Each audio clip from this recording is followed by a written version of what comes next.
Early computer developments in the 1940s were shrouded in a veil of secrecy due to the turmoil of World War II. In this presentation, we explore the origins of the giant calculating machine developed under the guidance of Howard Aiken while enrolled at Harvard.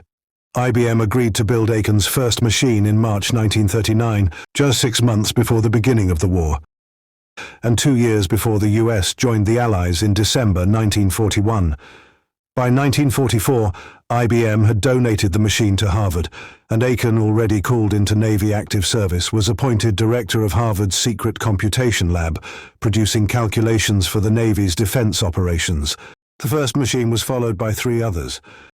Together we'll take a look at what the early machines looked like, along with some of the individuals who brought them to life and helped usher in the computer age.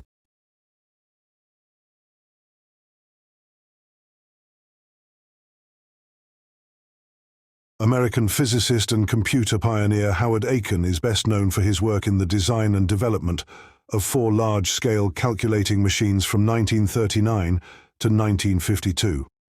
In 1937, while a Harvard grad student, Aiken drafted a concept for his first machine, which was intended to solve advanced mathematical problems. At first, his search for a company to build the machine met with little interest. Then he met with IBM. Aiken felt his machine could be constructed with many components of the type IBM already manufactured. Thomas Watson Sr., head of IBM, saw a potential for future products and agreed to fund Aiken's ambitious project in 1939. Watson offered to build the machine at IBM's Endicott, New York manufacturing plant and donate it to the university. IBM at Endicott was a large manufacturing and research facility employing thousands and producing a wide variety of tabulating, recording and printing machines, including punch card and punch tape controlled machines, and experimental devices such as the radio type. Watson reasoned that IBM's gesture would also be good public relations for the company, due to Harvard's widespread reputation at that time. Harvard and Aiken accepted the offer. IBM engineers at the Endicott plant built Aiken's machine over the next 5 years. The task required numerous engineers and technicians and meticulous testing. This photo shows Bob Hawkins, who was recruited from the Cruft Laboratory machine shop at Harvard. He became known as the Wizard of the Mark I. He stayed on with Aiken for years and worked on the Mark II and Mark III machines as well. The Mark I was a massive machine, around 50 feet long and 8 feet tall. It had more than 750,000 parts, over 500 miles of wire, and weighed about 5 tons. There were an estimated 3 million connections, 3,500 relays, over 2,000 counters and 1,400 10-pole switches. A 4-horsepower electric motor drove the mechanical parts through a system of gears. This IBM film shows the completed machine in operation. In 1941, Aiken was called into active naval service and had to leave Endicott. IBM's Robert Campbell was asked by Aiken to join the project team and be a liaison with Harvard. IBM completed the machine in 1943 and called it the Automatic Sequence Controlled Calculator, or ASCC. It was delivered to Harvard in February 1944 and assembled in the basement of the Cruft's laboratory building. The Mark I was owned by Harvard and leased to the U.S. Navy for $800 per month. It was operated by Navy personnel and IBM staff, some of whom became Navy personnel to continue to work on the machine. This and the other early machines were not referred to as computers in the modern sense. At first, Aiken simply called it the calculator. Also, during this time period, pioneering work being done by others in the areas of calculating, code-breaking and computing, such as in Bletchley Park, UK and other locations, was largely unknown to those in Aiken's group due to extreme secrecy precautions in place at the time.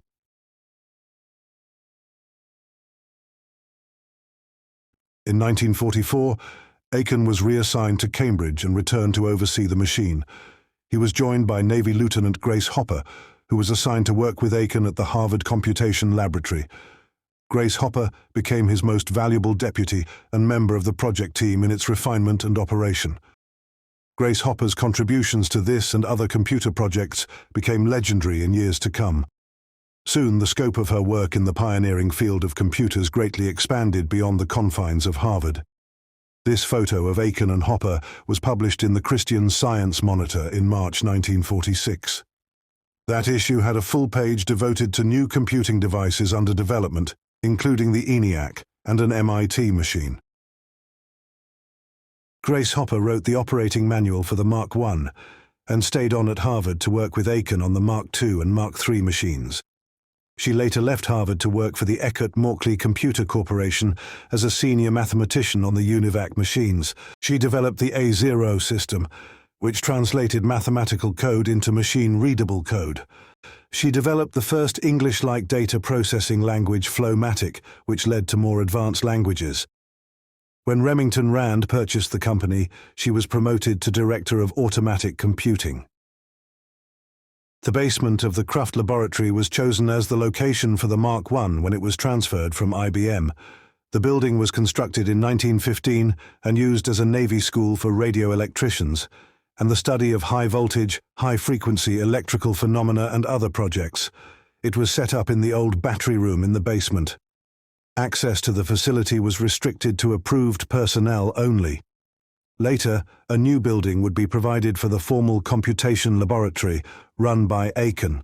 The Navy funded the early projects and even provided armed guards to protect the facility.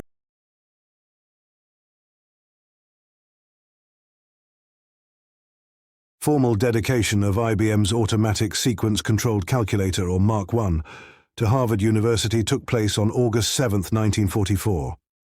At the dedication ceremony, speeches were given by Harvard President James Conant, Professor Howard Aiken, IBM's Thomas J. Watson Sr., and Harvard's Dean of Engineering Faculty, Harold Westergaard. Recordings of the speeches were stored on a series of 778 RPM records, which reside in university archives. The Harvard press release prior to the dedication event gave very little credit to IBM. Thomas Watson of IBM was very upset, feeling that the company was slighted in favor of Aiken. IBM had spent over $200,000 on the project itself and donated $100,000 to cover the machine's operating costs. The New York Times article was a bit more laudatory towards IBM, but Watson and Aiken did not collaborate with each other on the creation of any future machines. Howard Aiken's second machine, the Harvard Mark II, known as the Aiken Relay Calculator, was completed in 1947. The Mark II used high-speed electromagnetic relays instead of electromechanical counters as used in Mark I.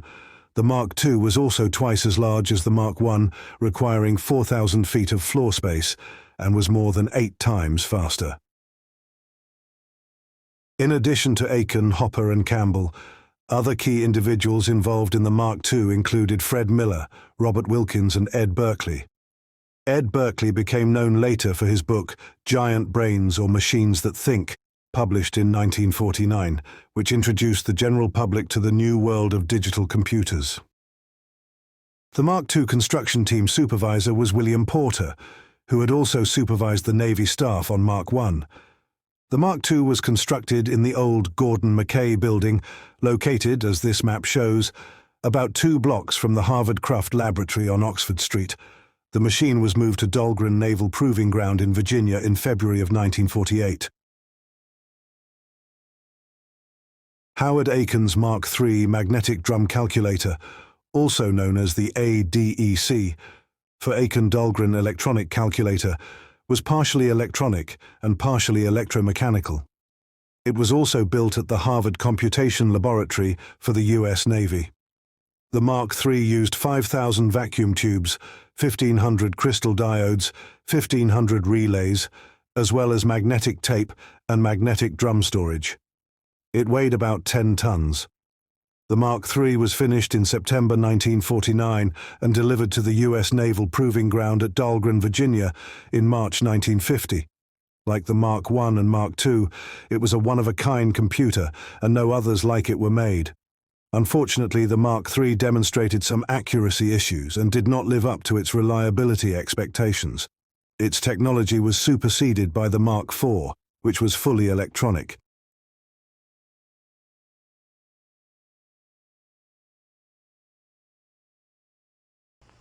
One of the major computing facilities at Dahlgren is this Aiken relay calculator. An essential step in the preparation of firing tables is the reduction of accumulated data and the exploration of theoretical trajectories. These operations are handled as far as possible on automatic computing machinery.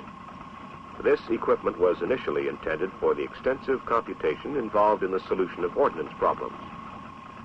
However, since it is suitable to other types of problems, urgent needs of other armed forces activities have resulted in ever-increasing use of these facilities.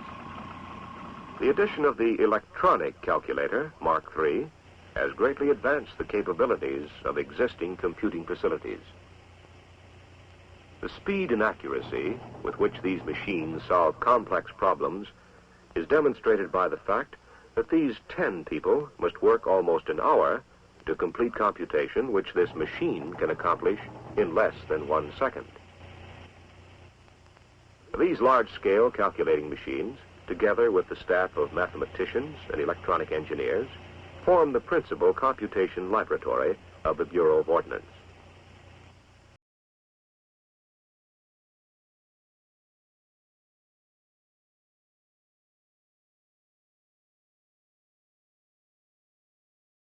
Aiken's fourth computer was the Harvard Mark IV. It was Aiken's first all-electronic stored program computer. It was built for the United States Air Force and completed in 1952.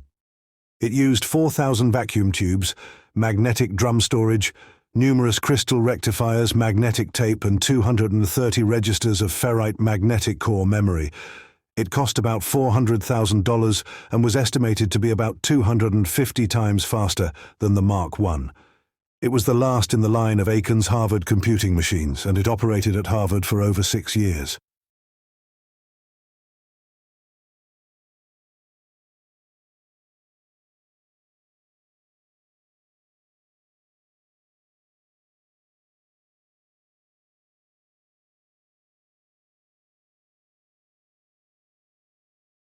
This photo shows the computation lab as it looked in 1948, also known as the Howard Aiken Computation Lab.